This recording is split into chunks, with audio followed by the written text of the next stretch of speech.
वजीर श्रीधर बाबू के हलके में बेलगाम रेत, मिट्टी का गैर कानूनी कारोबार जारी। रेवंत रेड्डी की हुकूमत में मुल्क में कहीं न देखी गई तरह की 24 घंटे रेत की स्मगलिंग जारी है।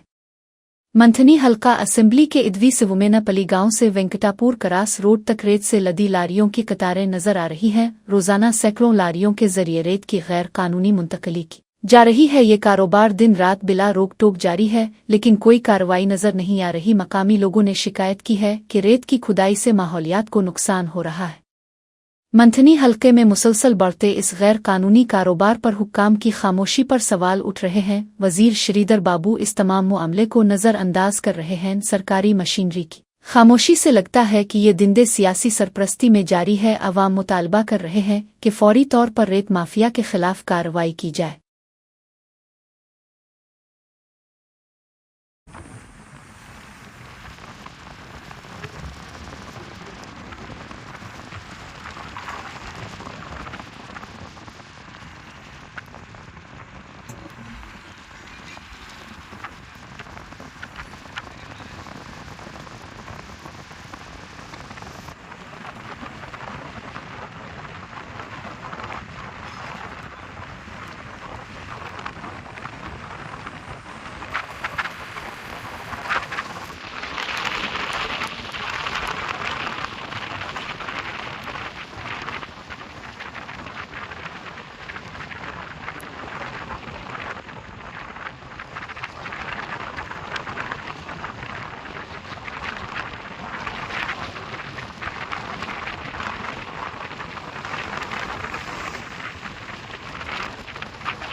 आंध्र प्रदेश काबीना का इजलास अमरावती सेक्रेटरीट में वजीर आला चंद्रा बाबू नायडू की सदारत में जारी। अमरावती सेक्रेटरीट में आंध्र प्रदेश काबीना का अहम इजलास मुनक्किद हो रहा है। वजीर आला चंद्रा बाबू नायडू इजलास की सदारत कर रहे हैं। डिप्टी चीफ मिनिस्टर पवन कल्याण भी इजलास में शरीक है। चीफ सेक्रेटरी विजय आनंद और दीगर वज़रा भी इजलास में मौजूद है।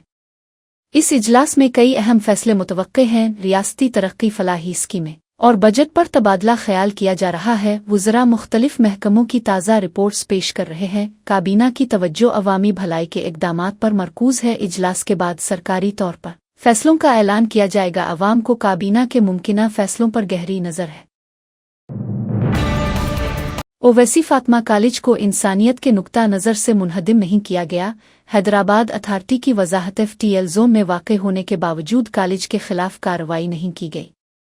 हैदराबाद म्यूनिसिपल अथॉरिटी हाइड्रा ने वाज़े किया कि कॉलेज को इंसानी हमदर्दी की बुनियाद पर छोड़ा गया है। ये इदारा गरीब मुस्लिम लड़कियों के लिए बगैर किसी फीस के तालीम फराहम कर रहा है। कॉलेज में 10,000 से ज़ायद तालिबात ज़ेरे तालीम हैं। अथॉरिटी ने कहा कि चूंकि ये इदारा समाजी खिदमत में लगा हुआ है, इसलिए सख्त कार्रवाई मुमकिन न हो सकी। कॉलेज की तामीर FTL हुदूद में होने पर एतराज़ात सामने आए थे, ताहम हुक्काम ने इंसानी बुनियादों पर फौरी इंहिदाम को मुअख्खर कर दिया है। कॉलेज की साख और मकसद को देखते हुए एहतियात बरती जा रही है। अथॉरिटी का कहना है कि आइंदा का फैसला तमाम पहलुओं को मद्देनजर रखकर किया जाएगा।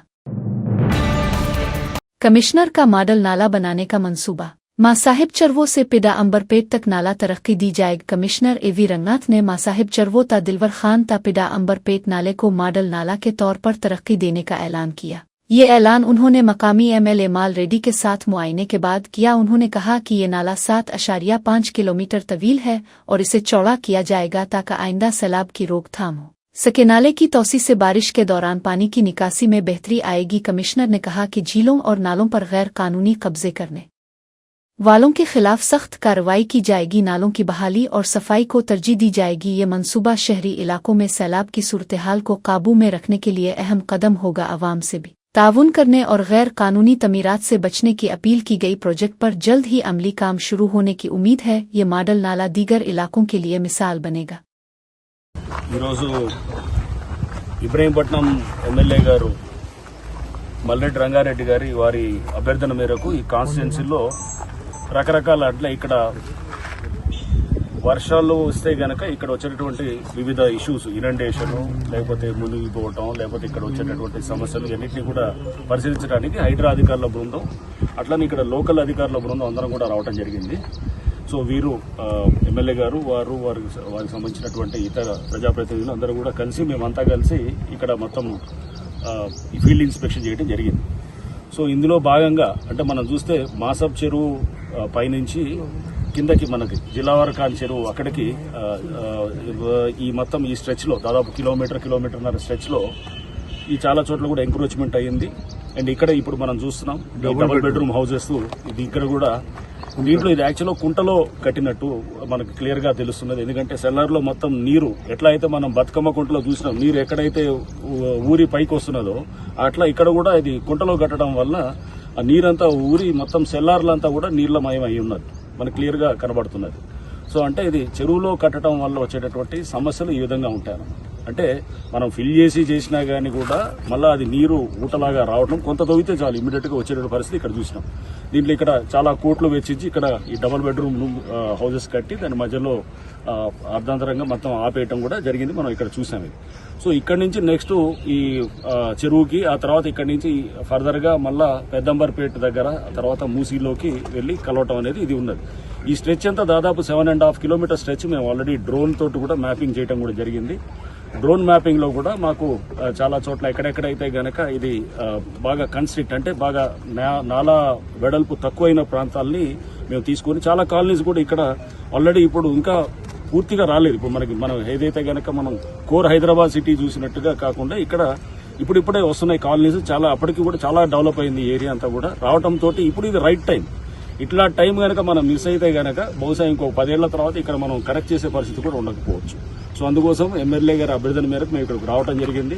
ఇటువంటి అంటే హైదరాబాద్ చుట్టుపక్కల ఉన్న కాలనీస్ అన్ని కూడా ఇదే విధంగా అంటే మనకి ఇప్పుడే మనం మేల్కొని ఇప్పుడు చేస్తే గనక ఫర్దర్ మనం వచ్చేటటువంటి ఉపద్రవాల్ని లేకపోతే మనకు వచ్చేటువంటి ఇట్లాంటి ఏది ఫ్లడ్డింగ్ సమస్యల్ని ముందే నివారించవచ్చు. సో ఇది మేము ఒక మోడల్ కేసుగా తీసుకొని ఈ పర్టికులర్ ఈ గ్రామంలో ఎట్లా ఈ ప్రాంతాల్లో జరుగుతున్న తుర్కంజాల్ మున్సిపాలిటీ అండ్ మొత్తం పెద్దంబర్పేట్, ఇంజాపూర్ ఇవన్నీ కూడా ఈ ప్రాంతాలన్నిటి కూడా ఒక కేసుగా తీసుకొని డెఫినెట్ గా ఇక్కడ మనం ఏంటంటే ఎంక్రోచ్మెంట్స్ నివారించడం, ఆల్రెడీ ఎంక్రోచ్ అయినటువంటి వాటిని ఓన్లీ ఏమైనా రెసిడెన్షియల్ హౌసెస్ ఉంటే వాటిని కొంత మినహాయింపు చేసి దానికి వాళ్ళకి తర్వాత కంపెన్సేషన్ ఏదో ఉండేది ఉంటుంది. బట్ అదర్వైజ్ కమర్షియల్ గా ఎవరైతే కనుక ఫిల్ చేసి కాంపౌండ్ వాల్స్ కట్టి లేకపోతే ఏమైనా వాళ్ళు షెడ్లు వేసి కమర్షియల్ యాక్టివిటీ చేస్తున్న వాళ్ళందరిది కూడా తప్పకుండా వాళ్ళందరి మీద కూడా యాక్షన్ తీసుకోవడం జరుగుతుంది. దాన్ని విత్ డిసైడ్ చేయడానికి కూడా మేము ఒక సైంటిఫిక్ పద్ధతిలో కూడా చేస్తున్నాం. ఎంత ఉండాలి నాలా వెడల్పు అనేది కూడా చేసి అందరితో మీటింగ్ పెట్టుకుని revenue, irrigation, municipality and Hydraa team and lot of satellite maps అన్ని కూడా తీసుకొని దాన్ని బట్టి నిర్ధారణ.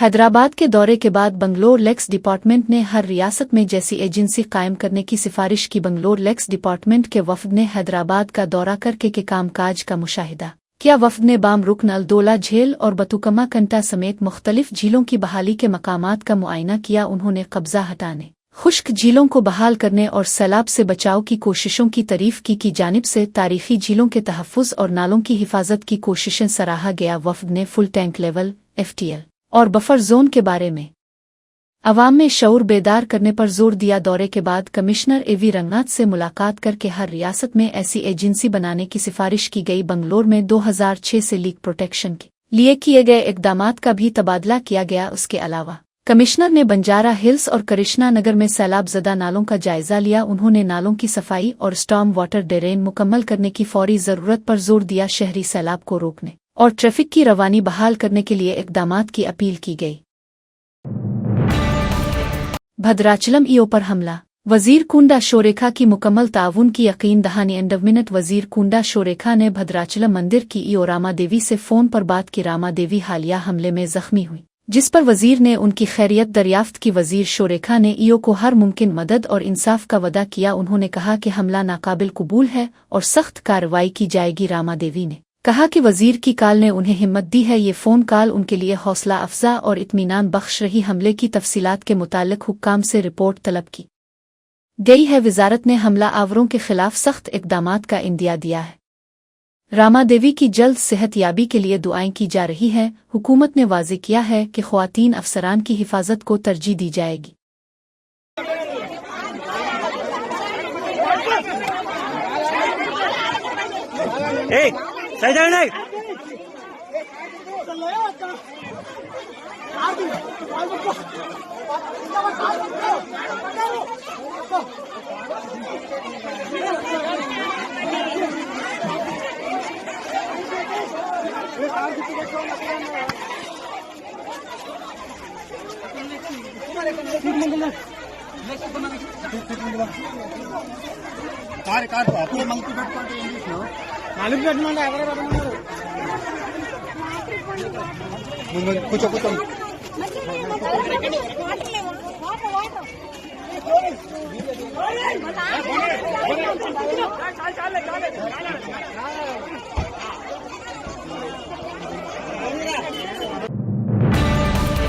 कोकटपली में जहरीली शराब पीकर 15 अफराद की तबीयत खराब। मुतासरीन को फौरी तौर पर रामदेव अस्पताल मुंतकिल किया गया। एक्साइज हुक्काम के मुताबिक एक शख्स की हालत तशवीशनाक है।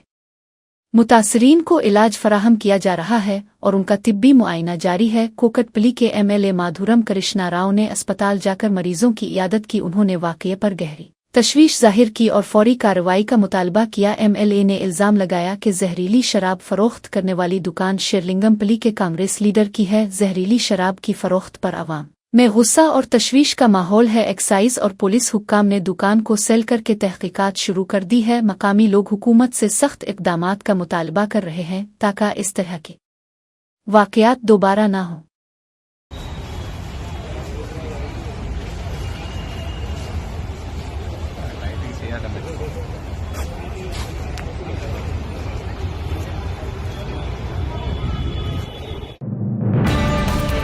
मुझे बीजेपी कारकुनों की जरूरत नहीं। MP कुंडा विश्वेश्वर रेड्डी का सख्त बयान। बीजेपी के रुकन पार्लिमान कुंडा विश्वेश्वर रेड्डी का कारकुनों के खिलाफ तल्ख रवैया मंजर आम पर आया। उन्होंने कहा कि पार्टी कारकुनों की उन्हें कोई जरूरत नहीं है। ये बयान पार्टी के अंदर हलचल का बाइस बन गया है। कुछ कारकुनान ने MP के रवैये पर नाराजगी का इजहार किया है।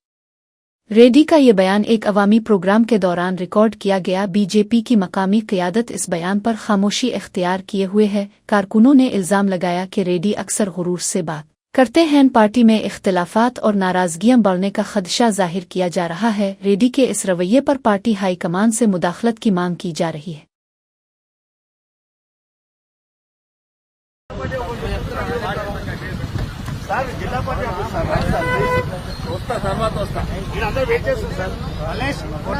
అక్కడ పోయి వస్తాను ఉండనియండి శ్రీధర్ రెడ్డి రమ్మను ఇక్కడ రమ్మంటూ వస్తాను ఇక్కడ రమ్మనండి ఒక్కరు చెప్తే సార్ శ్రీధర్ రెడ్డి చెప్తూనే వింటారా మీరు అంతే అవసరం లేదా సార్ మీకు అవసరం లేదు నాకు పార్టీ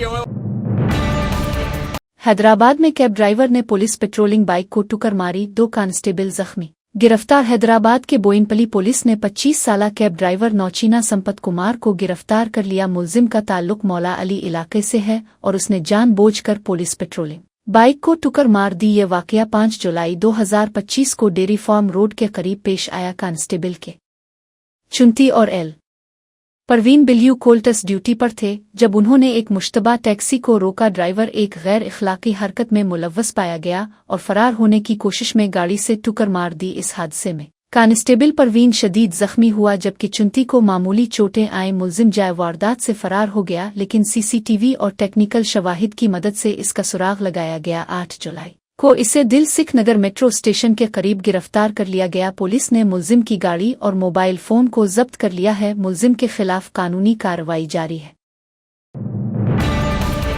वजानगरम जिला के GBV हॉस्टल में आग लगने का वाकया। अवालासा मंडल के थमाकुपली गांव में वाक़े हॉस्टल में अचानक आग भड़क उठी। आग हॉस्टल के इंटरमीडिएट सेकंड ईयर के स्टोर रो में शॉर्ट सर्किट की वजह से लगी आग लगते ही तालिबात खौफ के मारे बाहर की तरफ दौड़ पड़ी। खुशकिस्मती से कोई जानी नुकसान नहीं हुआ, लेकिन तलबा में खौफ का माहौल छा गया। सिर्फ एक माह के अंदर ये दूसरा आतिशज़दगी का वाक़या है। तालिबात के वालिदैन तालीमी महकमा की लापरवाही पर शदीद बरहम हैं। उनका कहना है कि बच्चों की हिफाजत के लिए मुनासिब इंतजामात नहीं किए जा रहे। वालिदैन ने हुक्काम से मुतालबा किया कि हॉस्टल में हिफाजती इक़दामात को फौरी बेहतर बनाया जाए। महकमा तालीम ने वाक़ये की तहक़ीक़ात का वदा किया है, लेकिन वालिदैन हुक्काम पर भरोसा खो बैठे हैं।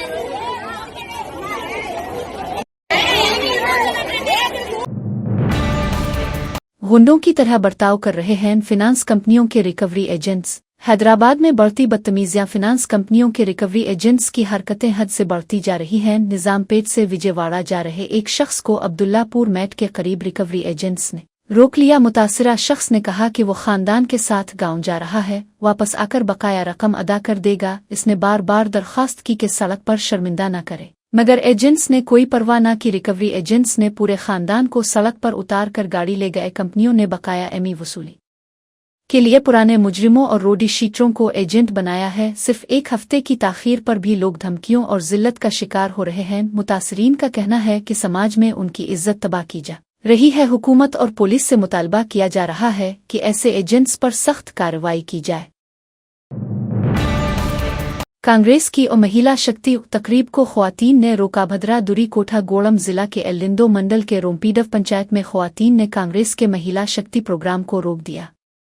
कांग्रेस की टीम गांव में ख्वातीन को हर माह और में गैस सिलेंडर देने का वदा दोहरा रही थी। ताहम मकामी ख्वातीन ने सवाल किया कि वादे पूरे न करते हुए ये जश्न किस बात का है। ख्वातीन ने कहा कि न कर्ज मुआफ़ी पूरी हुई, न ही रेतु बंधु स्कीम से उन्हें फ़ायदा हुआ। उन्होंने पार्टी पर सिर्फ वादे करने और अमल न करने का इल्ज़ाम लगाया। ख्वातीन ने एहतजाज करते हुए कहा कि कांग्रेस को पहले वादे पूरे करने चाहिए। मौके पर मौजूद कांग्रेस की तशहीरी टीम ने ख्वातीन से बहस शुरू कर दी। गर्मा गर्म बहस के बाद टीम को अपना प्रचार रोकना पड़ा। ये वाकया मकामी सियासत में हलचल मचा रहा है और सोशल मीडिया पर वीडियो भी वायरल हो रही है।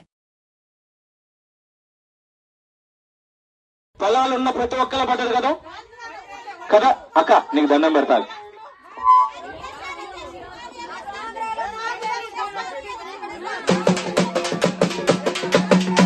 కాబట్టి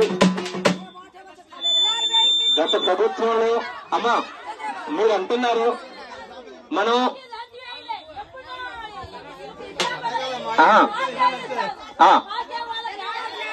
అమ్మా మీకు ఉచిత బస్సు వచ్చింది కదా, అవునా కదా? నిన్న కాక మొన్న రైతు బంధు పడ్డది కదా, పడదా లేదా? అందరి అకౌంట్ లో పడ్డదక్క, అవునా కదా? विशाखापट्टनम में रोडी शेटर का बहिमाना कत्ल। त्यौहार के दौरान पेश आया वाकया। विशाखापट्टनम के मादेवो धारा में कुंचौमांबा देवी के त्यौहार के दौरान दो नौजवानों में झगड़ा हुआ। लफ्जी तकरार जल्द ही पुरतशद्दुद तसादुम में तब्दील हो गई। दोनों फरीक़ैन ने एक दूसरे पर छुरियों से हमला किया। इस हमले में मासपू लोहत नामी नौजवान हलाक हो गया। मकामी अफराद के मुताबिक ये हमला पहले से मंसूबा बंद था। पुलिस ने बताया कि हलाक होने वाला शख्स एक जाना पहचाना रोडी शेटर था। वाकये के बाद इलाके में कशीदगी फैल गई। पुलिस ने फौरी कार्रवाई करते हुए 4 नौजवानों को हिरासत में लिया है। मुल्जिमान से पूछगुछ जारी है और वाकये की मुकम्मल तफ्तीश की जा रही है। इलाका मकीनों ने त्यौहार के दौरान सिक्योरिटी में लापरवाही पर सवाल उठाए हैं। व्हाट्सएप ग्रुप में हरासानी भी रिगुंग के बराबर समझी जाएगी। यूजीसी ने तमाम तालीमी इदारों को अहम हिदायत जारी कर दी हैं। नए दाखिला लेने वाले तलबा को व्हाट्सएप ग्रुप में तजलील करना रिगुंग तसव्वुर किया जाएगा। ऐसे पैगामात अतब से जो तलबा को नीचा दिखाएं। सख्त काबिले गिरफ्त होंगे। यूजीसी का कहना है कि ये भी ज़हनी अजियत देने वाली रिगुंग ही की एक शक्ल है। तालीमी इदारों को हिदायत दी गई है कि वो ऐसे वाक़यात पर फौरी कार्रवाई करें। रिगुंग मुखालिफ कवानीन के तहत सख्त सजाएं दी जाएंगी। तलबा को महफूज माहौल फराहम करना इदारों की जिम्मेदारी है। ऐसे ग्रुप चीटर्स पर भी निगरानी रखने की हिदायत दी गई है। मुतासिरा तलबा शिकायत दर्ज करवाएं तो इंतज़ामिया फौरी कार्रवाई करेगी। जो लड़की मुझे नहीं मिली इसे किसी और को भी नहीं मिलने दूंगा, आशिक का सफाक एतराफ़। सिंगारेड्डी जिला में लड़की के कत्ल केस में महबूब ही कातिल निकला। पुलिस ने बताया कि 25 साला परवीन कुमार, जो मीदुक जिला के मानेपली गांव का रिहायशी है, सिंगारेड्डी की 23 साला रमिया से मोहब्बत करता था। 6 माह कबल रमिया के वालिदैन ने उन दोनों की शादी से इनकार कर दिया था। एक हफ्ते से रमिया परवीन से बात नहीं कर रही थी, जिससे वो नाराज हो गया। पीर के रोज परवीन रमिया के घर गया, झगड़ा हुआ और उसने रमिया का गला काट कर कत्ल कर दिया। पुलिस ने परवीन को हिरासत में लेकर पूछगुछ की दौरान तफ्तीश इसने एतराफ़ किया कि अगर वो रमिया को ना पा सका तो किसी और को भी ना मिलने देने की नीयत से कत्ल किया। पुलिस ने इस सफाक कत्ल पर केस दर्ज करके मजीद तफ्तीश शुरू कर दी है। वाक़ये से इलाके में सनसनी फैल गई है। रमिया के वालिदैन गम से निढाल हैं। राजस्थान में एयरफोर्स का जंगी तैयारा गिरकर तबाह हादसा। चौरू जिला के रतनगढ़ के करीब पेश आया। हादसे में भारतीय फिजाइया का फाइटर जेट मुकम्मल तौर पर तबाह हो गया। हादसे के वक्त तैयारा मामूल की परवाज पर था। अफसोसनाक तौर पर तैयारे का पायलट मौके पर ही जाँ बहक हो गया। हादसे के फौरी बाद एयरफोर्स और पुलिस की टीमें मौके पर पहुंच गई। मकामी लोगों के मुताबिक तैयारे में जोरदार धमाका हुआ था। हादसे की वजूहात जानने के लिए तहकीकात शुरू कर दी गई है। वज़ारत दिफा ने वाक़ये पर दुख का इजहार किया है। पायलट की कुर्बानी को कौम हमेशा याद रखेगी।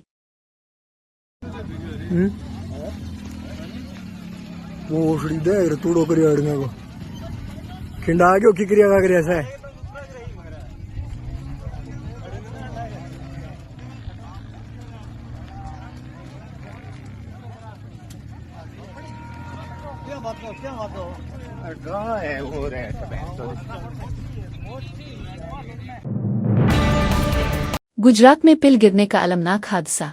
हलाकतों की तादाद 10 तक पहुंचे। पिल गिरने के बाद कई अफराद दरिया में बह गए। हादसा के वक्त पिल पर मौजूद 4 गाड़ियां भी दरिया में गिर गईं। रेस्क्यू टीमों ने फौरी कार्रवाई करते हुए कई अफराद को बचा लिया। ताहम अब भी कुछ लोग लापता हैं, जिनकी तलाश जारी है। मकामी इंतजामिया और NDRF की टीमें जाए वक़ुआ पर मौजूद है। हादसे के मकाम पर हंगामी इमदादी काम तेजी से जारी है। मुतासिरा खानदानों में कोहराम मच गया है। फिजा सुगवार है। हादसे की असल वजह जानने के लिए तफ्तीश का आगाज किया गया है। रियासती हुकूमत ने मरने वालों के लवाहिकीन को मुआवजे का ऐलान किया है।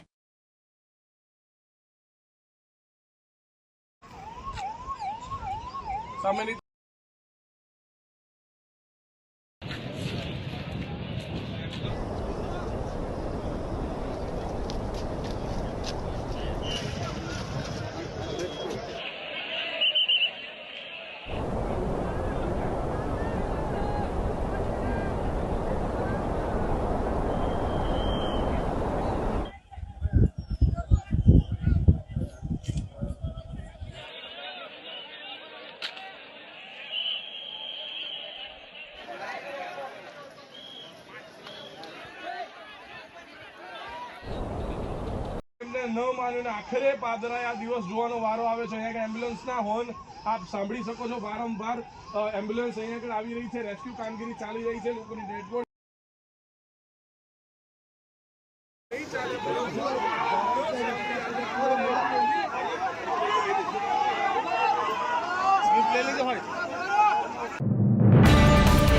एप्पल ने भारतीय नजाद सबी खान को कंपनी का नया चीफ ऑपरेटिंग ऑफिसर को मुकर्रर कर दिया है। वो जेफ विलियम्स की जगह रवां माह के आखिर तक ये जिम्मेदारी संभालेंगे। सबी खान 1995 से एप्पल से वाबस्ता हैं और 2019 से सीनियर नायब सदर ऑपरेशंस के ओहदे पर फाइज थे। वो एप्पल की आलमी सप्लाई चेन और मैन्युफैक्चरिंग ऑपरेशंस की निगरानी करते रहे हैं। एप्पल के मुताबिक ये एक तवील अरसे से मंसूबा बंद मुंतकली है। सबी खान ने एप्पल में जदीद मैन्युफैक्चरिंग और पैदावारी निज़ाम में अहम किरदार अदा किया है। वो उत्तर प्रदेश के मुरादाबाद में पैदा हुए और इब्तिदाई तालीम के बाद सिंगापुर और फिर अमेरिका चले गए। सबीह खान ने टफ्ट्स यूनिवर्सिटी और रेंसलीर इंस्टीट्यूट से आला तालीम हासिल की और 1995 में एप्पल में शमूलियत इख्तियार की। राहुल गांधी का इंतखाबी बेज़ाब्तगियों पर संगीन इल्जाम। महाराष्ट्र और हरियाणा असेंबली इंतखाबात पर सवालात। राहुल गांधी ने कहा कि महाराष्ट्र और हरियाणा में लोकसभा इंतखाबात के कुछ माह बाद हुए असेंबली इंतखाबात में इंडिया इत्तेहाद को शिकस्त दी गई। उन्होंने दावा किया कि लोकसभा में जीतने वाले इत्तेहाद को असेंबली में अचानक हरा दिया गया। डेटा के तज्जिये से पता चला कि असेंबली इंतखाबात में 1 करोड़ नए वोटर्स का इंदराज हुआ। असेंबली में 10% जायद वोट डाले गए और इजाफी वोटों का फायदा बीजेपी को हुआ। बाज़ इलाकों में एक ही इमारत में 4000 से 5000 वोटर्स का इंदराज हुआ। साथ ही गरीब तबके के वोट फहरिस्त से खारिज कर दिए गए। राहुल गांधी ने इल्जाम लगाया कि जब उन्होंने इलेक्शन कमीशन से वोटर लिस्ट और वीडियोग्राफी मांगी तो कोई जवाब नहीं मिला। उन्होंने कहा कि आज तक महाराष्ट्र की वोटर लिस्ट नहीं दी गई और वीडियोग्राफी का कानून भी बदल दिया गया। ये सब इसलिए किया गया ताकि हकीकत को छुपाया जा सके। राहुल गांधी ने मुतालबा किया कि इंतखाबी शफाफियत के लिए मुकम्मल जांच होनी चाहिए। कुछ महीने पहले महाराष्ट्र में चुनाव हुआ, हरियाणा में चुनाव हुआ, लोकसभा का चुनाव हुआ। उससे कुछ ही महीने पहले लोकसभा के चुनाव के कुछ ही देर बाद महाराष्ट्र और हरियाणा में विधानसभा का चुनाव हुआ। लोकसभा के चुनाव में महाराष्ट्र में इंडिया गठबंधन मेजॉरिटी लेके आए, जीत के आया और विधानसभा के चुनाव में कुछ ही महीने बाद इंडिया गठबंधन बुरी तरह हारा। उस समय हमने कुछ ज्यादा बोला नहीं, मगर हमने काम शुरू किया। 21वीं सदी है, डेटा की सदी है, डेटा की सेंचुरी है। हमने डेटा देखना शुरू किया और जैसे ही हमने डेटा देखना शुरू किया हमें पता लगा कि लोकसभा में और विधानसभा में 1 करोड़ नए वोटर शामिल हुए। मतलब विधानसभा में 10% ज्यादा वोटरों ने वोट किया। और जब हमने पता लगाया कि ये वोटर कहां से आए, ये कौन है, तो आश्चर्य की चीजें निकली। हर कंस्टिट्यूएंसी में जहां भी वोटर बढ़े, जिन जिन कंस्टिट्यूएंसी में वोटर बढ़े, वहां पर बीजेपी जीती। सारे के सारे वोट जो नए वोट आए वो सारे के सारे बीजेपी को गए। एक बिल्डिंग में 4000 5000 वोटर रजिस्टर हुए। गरीबों के वोट काटे गए। और जब हमने इलेक्शन कमीशन से कहा कि आप हमें वोटर लिस्ट दीजिए, आप हमें वीडियोग्राफी जो हर पोलिंग बूथ में वीडियो लगा हुआ है वो दीजिए, इलेक्शन कमीशन बिल्कुल शांत हो गया, चुप हो गया, एक शब्द नहीं कहा। एक बार नहीं अनेक बार हमने उनसे कहा कि देखिए कानून कहता है कि हमें वोटर लिस्ट दी जाए, कानून कहता है कि वीडियोग्राफी हमें दी जाए। आज तक महाराष्ट्र की वोटर लिस्ट हमें नहीं मिली। वीडियोग्राफी का